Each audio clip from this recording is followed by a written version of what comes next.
cold today. Holy shit. It was supposed to be like warm, but May is pretty damn cold. But yo, welcome everybody to episode 2 of What Do I Don't Speak, I always forget what the title of these things are. What I don't share on social media. Episode 2, real, uncut, and raw, just for you. Let's get it. 10 minutes of your day. So,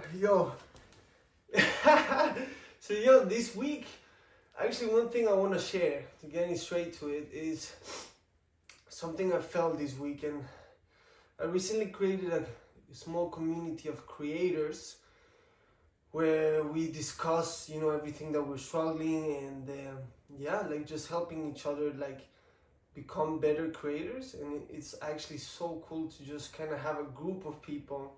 And something that I shared with them was basically something that I've lately noticed, and I think a lot of us that create, or in general just people that use social media, can feel.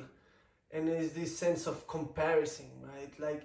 You see, I don't follow accounts that don't provide me with a benefit. And what I mean by that is basically that I either learn, I get inspired, or they're truly old friends of mine. That's all the accounts I really watch. I don't really like to watch or spend so much time scrolling, but I do watch, people that are better than me on the skill that I'm trying to, master, which is content creation, video making, filmmaking.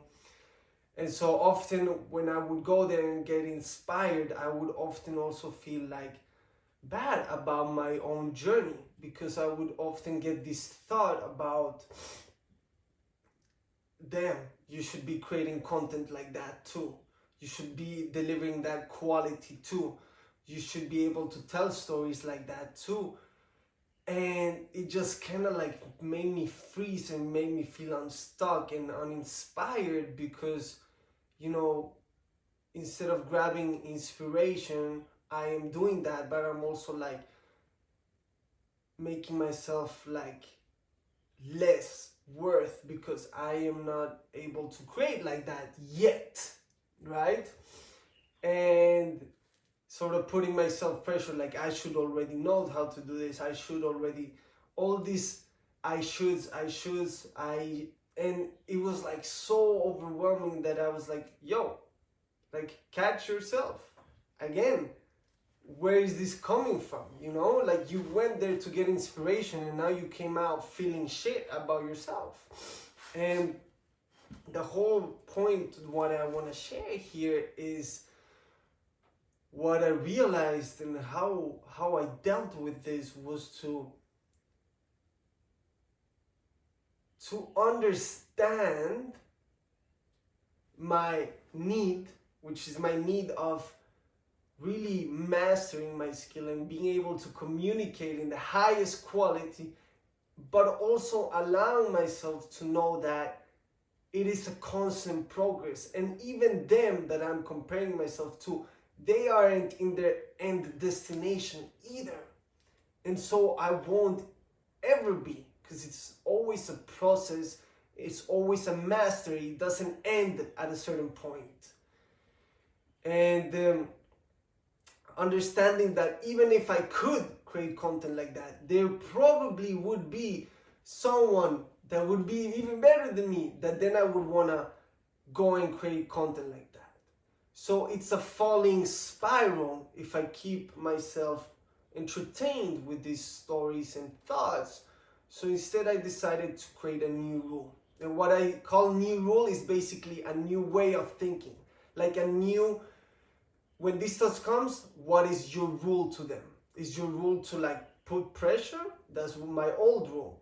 But my new rule here is to, okay, as it's a never-ending journey of learning and growing, why don't I see this as something way more fun to experience? And that's literally what got me into creating content at the first time, right?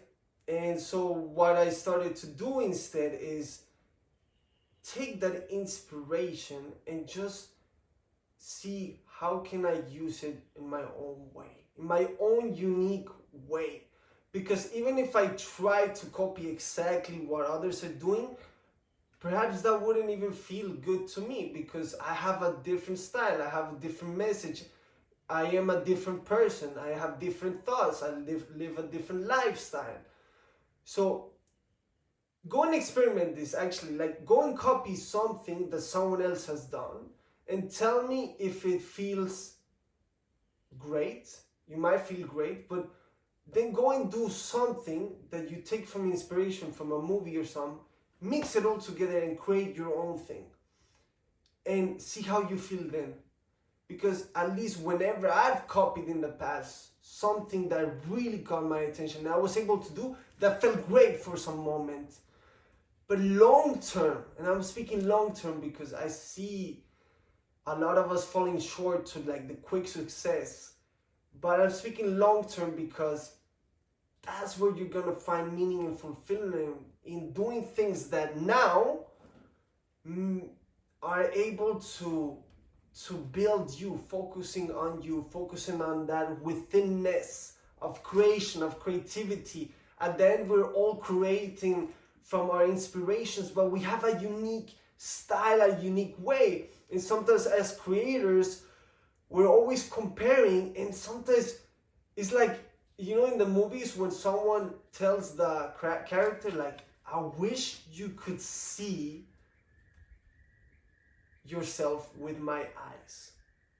Like, if someone would be here and telling me, like, yo bro, I wish you could see yourself with my eyes, because what you're doing is crazy. The quality, the videos, your story is crazy. And sometimes as creators, we're blinded to the fact that we dreamt of creating the way we are doing now, and we want more, we want to be there, but we lack to understand the perspective of where we are now. And that is so powerful when you see, like, holy shit, the progress I have made and where I have come. And just allow yourself more time and allow yourself to be grateful for everything that you have done already. Like, holy shit, you know?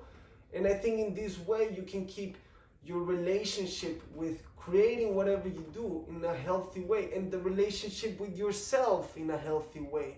That's the most important, because at the end, our best work of art, of mastery, of videos, of whatever it is created from a state of love and gratitude and inspiration. If we're in a state of comparison, of sadness, of anger, of frustration, how well do you think you can create art? And sure, you can, but can you do it on the long term? Maybe you create a great piece of art because you're so fucking angry and you translate all those emotions into it, but is that gonna be your long-term strategy? And is that gonna be for your good health and well-being? I don't think so. So, my opinion, if you can, this journey has served me so much to realize what kind of relationship I have with myself, and to really like observe and break down what is it that I'm feeling, how can I solve it, and how can I share it.